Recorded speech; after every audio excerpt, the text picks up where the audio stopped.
Hello guys, Miss Angels here. So itong mga video na ito ay nung mga nakaraang araw pa. Naghahanda nga kami niyan para sa nalalapit na first founding anniversary ng school. Ako nga ang coordinator ng event na yan. Napag-usapan na nga namin yan before. Akala nga namin ay February pa, kaya paisi-isi lang. Ang kaso nagkamali kami ng pagkakaalam, kaya ayan, na-rush mag-plan for that event. Pero sa tulong na nga rin ng bawat isa ay naburi namin ang plano. So ito, magkakaroon nga kami ng sari-sari store. Ayan nga, kasagsagan na namin mini-makeover yung food cart na nahiram ko nga kay Mother Earth. Nakatambak nga lang yan kasi sa bahay at hindi pa ginagamit. Kinakalawang na nga. Kaya ayan, para muling ibalik sa dati niyang ganda, total, meron pa nga kaming natitirang pintura dito sa school, ay naisip na nga namin i-makeover para naman maging kaaya-aya. Ayun, at kinabukasan nga ay may kaunti na kaming paninda. Kasagsagan na nga rin ang aming pagpapractice dyan. 2 linggong preparation nga lang kami, kaya sibot na sibot. Ayun, kulang na nga lang ay dublihin or triplihin namin ang aming mga sarili ng mga time na yan. Buti na lang din at talaga at maaasahan ang bawat isa sa amin. Walang kuya-kuy. Charot. Ayun, pagod man pero masaya. Kinabukasan na uli, araw nga ng Sabado, pumunta nga ako dito sa school, kasama ko nga si Akitot dahil padating nga yung parcel. Mga paninda nga namin yan, ayos at ihanda ko na nga ito para ready na sa Monday. Tapos yan, gumagawa na nga rin ako ng tar papel para dun sa store namin. Nang matapos ko nga yan, ay idinikit ko na nga rin agad. Ayun, pagkaraan nga ng linggo, ito Lunes na. Pagka uwi nga ng mga bata ay ayan, pasyahan na naman nga kami pag-aayos sa mga kailangan. Dahil kinabukasan ay magsisimula na nga ang first founding anniversary ng St. Mark. Ayun, na-rush man ay nakaya pa rin namin matapos ang kakailanganin kinabukasan. At ayun nga, nagawa pa nga namin mag-practice. Charot.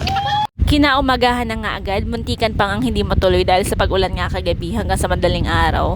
Kaya yun, sobrang nag-alangan kami. Buti na lang bigla ring tumigil, mukha ngang nanadya.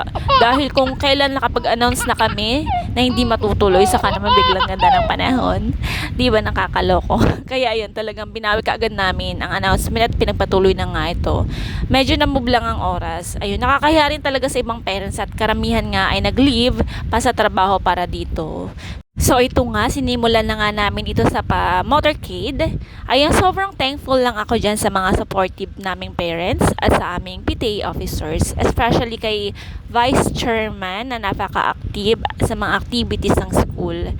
Ayun, nung matapos nga ang motorcade ito at sisimulan na nga rin namin ang program para sa unang araw ng aming Foundation Day. Meron nga lang pala kaming 2 team, blue and red team. Dinalawang team ko nga lang at hindi kakayanin ng 3, baka maubusan ng players. Medyo kakaunti pa nga ang population ng St. Mark sa ngayon dahil nga nung nag-pandemic. Pero next year marami na yan at babangon nga kaming muli para mula sa pagkakadapa. Charot. Ayun, tiwala lang syempre. So ayan na nga, pasyahan ng rumarampa ang aming mga nagagandahan, naggagwapuhan at naggagalingang muses and squirts. So isa nga yan sa pinakang highlights ng aming event.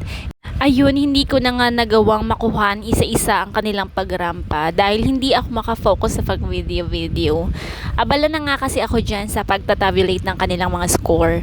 Ang hirap mag-multitask dahil bilang tabulator nga ay kailangan ko kaagad mag-tabulate dahil kailangan nga malaman agad ang result at i-announce na nga rin ang tatanghaling Mr. and Miss Foundation Day 2024.